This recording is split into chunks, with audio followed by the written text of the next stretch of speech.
रुक कर लेंगे बड़ी खबर का, जहां कोचिंग सेंटर हादसे के बाद एक्शन में है एमसीडी। दरअसल दिल्ली के संचालित 13 कोचिंग इंस्टीट्यूट को सील कर दिया गया है। IAS Gurukul, Chahal academy, Plutus academy के साथ साथ साइंस ट्रेनिंग भी सील कर दिए गए हैं। इसके अलावा आईएएस सेतु, टॉपर्स एकेडमी और डेली आईएएस सील, दैनिक संवाद, सिविल डेली आईएएस ये सील कर दिए गए हैं।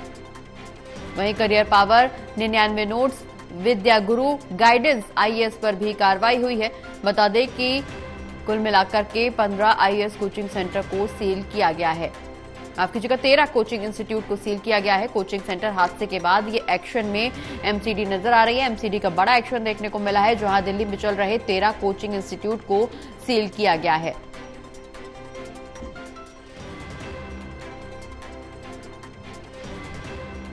IAS Gurukul, Chahal academy, Plutus academy, science trading को सील किया गया है। इसके अलावा आईएएस सेतु, toppers academy, Dainik Samvad, civil daily IAS, career power, 99 notes, Vidya Guru, guidance IAS पर भी कार्रवाई की गई है। 13 कोचिंग इंस्टीट्यूट को सील किया गया है।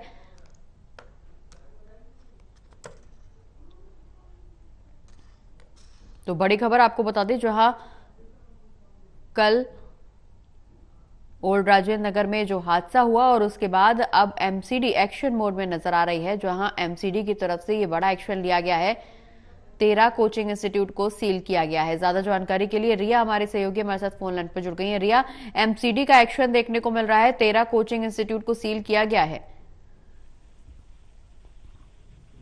जी बिल्कुल प्रगति, देखिए राजेंद्र नगर में जो घटना घटी राव कोचिंग सेंटर में, उनके छात्रों का जो मामला है वो लगातार बढ़ता जा रहा है। किसी मामले के बाद से दिल्ली सरकार ने कोचिंग सेंटर पर कार्रवाई की है और कार्रवाई के तहत दिल्ली में संचालित लगभग 13 जो कोचिंग इंस्टीट्यूट है उनको सील कर दिया गया है।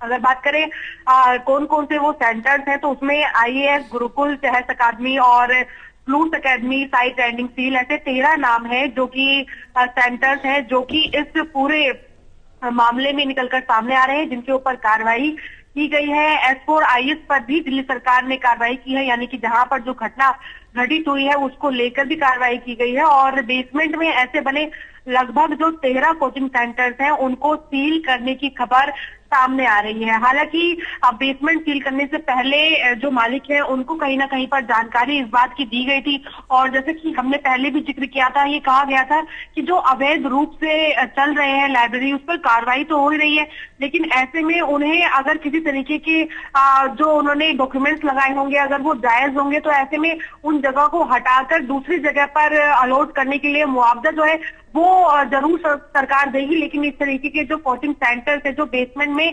अवैध रूप से चल रहे हैं वो अब बिल्कुल नहीं चलेंगे, जिस पर सख्ती बरतते हुए मेयर के माध्यम से जो एक्शन लिया गया, उनके आदेश पर इस तरीके की खबर अब सामने आ रही है। हालांकि जैसे कि लगातार चाहे वो छात्र हो या फिर आपने देखा कि कई का ये सवाल रहा कि सिर्फ राजेंद्र नगर में ही नहीं बल्कि दिल्ली के बहुत सारे जो इलाके हैं, जिनमें कि पटेल नगर की बात कर लीजिए, मुखर्जी नगर हो गया, और इसके अलावा राजेंद्र नगर जहां पर हाल ही में ये घटना घटित हुई है, ये वो वाले क्षेत्र हैं जहां पर एक तरीके से आईएएस कोचिंग सेंटर का हब माना जाता है। मतलब बहुत सारे जो कोचिंग सेंटर्स हैं वहां पर खुले हुए हैं, और खास बात ये है क्योंकि यहाँ पे आसपास में जो बाहर राज्य से आने वाले छात्र हैं वो यूपीएससी की तैयारी करते हैं, और ऐसे कोचिंग सेंटर्स अवैध रूप से पैसा कमाने के लिए इस तरीके से बिल्डिंग के साथ साथ बेसमेंट में भी इस तरीके की सुविधा को रख रहे हैं, जो कि कहीं ना कहीं पर छात्रों की जान दे रहे हैं। तो इसीलिए उसको बंद करना बेहद जरूरी है, और इसी पर एक्शन लेते हुए जो मेयर शैली ओबरॉय है उन्होंने अपना आदेश जारी किया था, जिसके तहत लगभग 13 सेंटर्स को सील कर दिया गया है। चलिए, बहुत बहुत शुक्रिया रिया, ये तमाम जानकारी हमारे दर्शकों तक पहुंचाने के लिए।